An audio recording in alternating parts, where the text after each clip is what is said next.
great. Thank you for speaking with me today. Absolutely. So we now have the actual document that's been released to the public that was sent from the prosecutor's office to the Board of Elections. And I know at first you said that it was a document that had attorney-client privilege to it. The document doesn't say it on it. Is there a reason that you thought that? Do you still agree that it was that type of document? Yes, the prosecutor has indicated that it's attorney-client privilege. There were two things. One, on the email itself, not attached to the document, but the email that itself had at the very top of the subject matter, it's prosecutor's opinion. And then as the very bottom of it, it has the disclosure that says, it's a confidential email, anything contained in that. Thus, it would be a attorney-client privilege. The Board of Elections, we had asked a specific legal question to the prosecutor's office, and that was the response, and thus it's attorney-client privilege.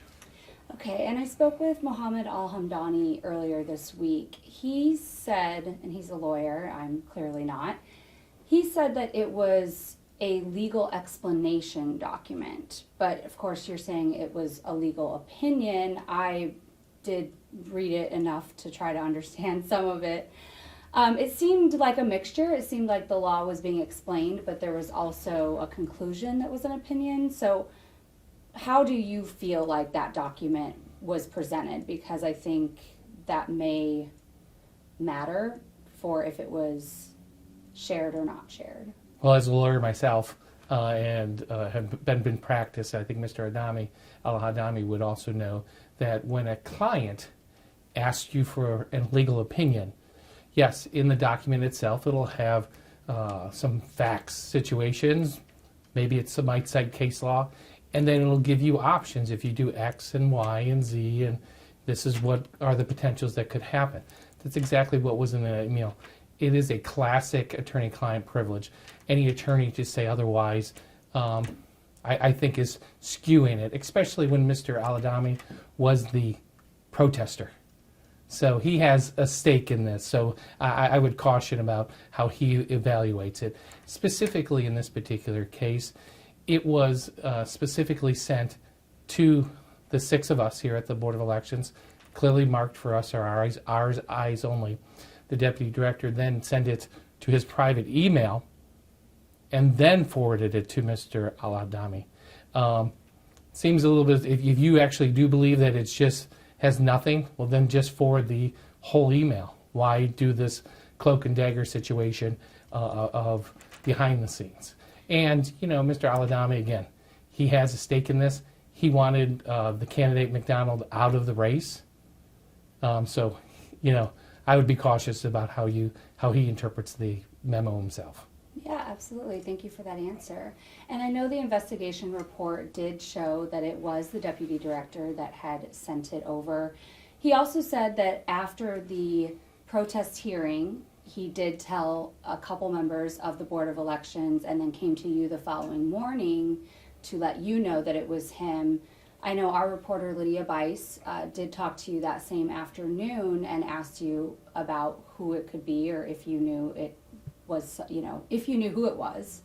Was there a reason that you didn't answer and let her know at that point that it was the deputy director? Absolutely. The investigation haven't even started at that point, and so we wouldn't disclose like any other investigation. You got to give us the opportunity. People may say a lot of things at the start. We have to go back and look at everything to verify, and that's what we did with the administrator of the Internal Services and myself, because if the deputy director was the subject of the situation, he couldn't investigate himself, so that's why we had somebody else involved. Okay, great. And it was also explained to me in a certain way that Deputy Director Joseph has ties to the Democratic Party and you have ties to the Republican Party.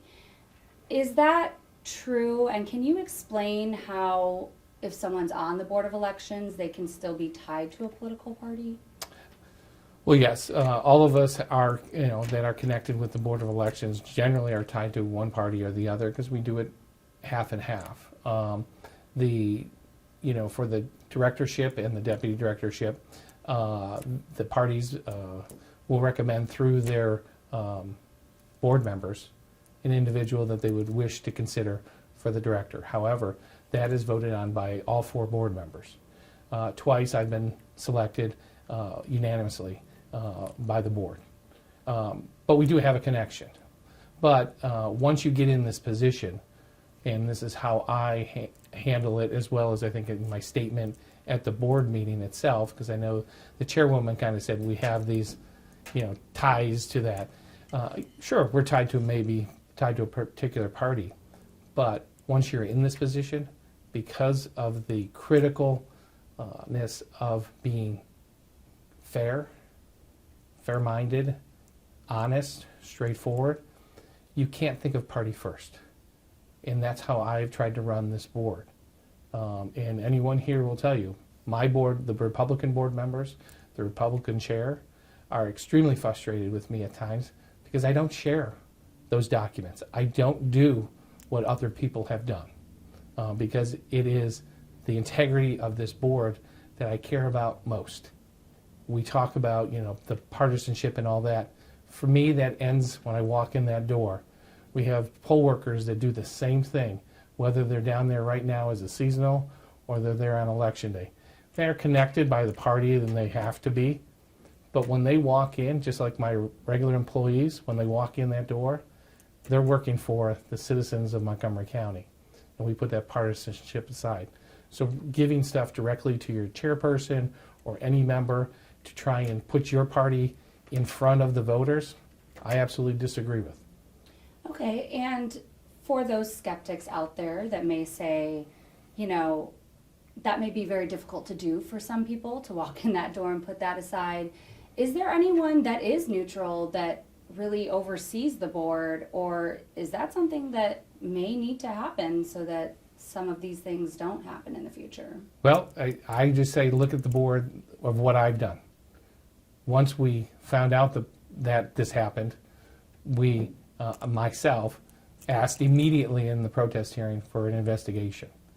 We did the investigation. We found out who did it. I think how I've held myself and my employees that I have control over, I have told them that behavior can't happen. I just look at what I've done down here at the Board of Elections itself of being fair, straightforward, honest with any candidate, with any party, and with any voter. And I would put my record up against anybody else in the state about being fair. I think with being in charge here, I think the citizens of Montgomery County should be proud of the Board of Elections. Do we have some hiccups every once in a while, and you saw that displayed? Okay, and some of that's out of my control. I don't control the selection of the deputy director and the director. That's up to the board. Maybe some of these questions be directed at the board. Okay, great. And it's my understanding that there isn't really any disciplinary action being taken towards Mr. Joseph. No suspension, just recommendation that he undergo some training. Do you think that there needs to be some disciplinary action on this? Well, I only have control of the employees here at the board. I have no control of disciplinary action in that with regards to the deputy director. That would be up to the board. Okay. Is it something that you would want to talk to the board about? I've spoken to the board about it. Okay. What was your recommendation? That's between the board and I. Okay, great. Thank you for that. And lastly, if this situation or other situations in the past make voters feel skeptical about the election process, what do you have to say to them? If you're skeptical about the election process, I ask you to become a poll worker. Come down here. We do these what are called public tests, and we do them out in the public. We actually put them on Facebook as well. But I always encourage the public to come down, singles, groups, whatever, because you get to ask us questions. You get to see it in action. There are times for an audit. You can come down and watch an audit. If we happen to have a recount, please come down. In at least my 3 years here at the helm, do you know how many people have come? No, I don't. We've had 3. Besides the media, every once in a while will show up. And the one particular person that did show up, she said her group was, The night before, there was 50 of them strong. They were all going to come down here. Well, she came down here. None of her friends were with her. She stayed about an hour. Now, the public test does take a long time. It takes 2 or 3 hours, depending on the election itself. And she asked a lot of questions. We answered every one of those questions. And you know what? She's no longer a skeptic. She believes in the system and that we have for her. And she was so mad at her group for not coming there, she was going to tell them of how good of a system we have. Likewise, if you're that skeptical, come down. We'll get you trained. You get to touch the equipment. You get to see the equipment in action. As a poll worker, we've had a lot of those people who want to say they're skeptical of how we do things. But once they see all the checks and balances, and once they see how the system actually works, they're very proud of what we do here in Montgomery County, as well as, and I would say, be very proud of what happens in Ohio. I work with all the directors and deputy directors around the state and the Secretary of State. We do a pretty good job. Many of the skeptics that you hear about are about something that's happening in Michigan, something that's happening in Georgia, something that's happening in Arizona. And I always challenge those that bring those issues to me. Let's talk about Montgomery County. Let's talk about Ohio. That's what I can change, or I can at least look at and try and help resolve. And then they kind of, well, that's not happening here. You're right, it's not happening here, because we are in much control of the situation, and we want to make sure it's hard to cheat in Ohio, but real easy to vote. And now that Mary McDonald is on the ballot, and that's been settled, are you confident that the election will be fair and things will go as they should, and there will be no interference from either party? Well, the interference came from the Democrats. They filed a protest, in fact, and specifically dealing with Mohammed al-Hadami. He wasn't even an eligible protester. If they understand election law, what my understanding is they want to espouse, they do, he clearly knew that as a Democrat, he couldn't make a protest in a Republican primary. So one of the things that, to assure the public, that's my role, is to make sure it is fair. And that's how when we were at the very first part of the protest, we eliminated Mr. Al-Adami as a protester because he shouldn't have been.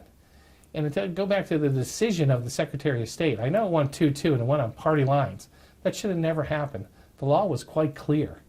And that's what the Secretary of State, if you look at the decisions and tie votes that the Secretary of State has previously ruled on, he gives all this law and all these, in our particular case, it was almost the thing that our Secretary of State said, what are you guys doing? This is not a hard call.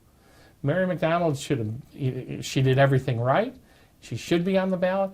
And to try and take her off the ballot is a disservice.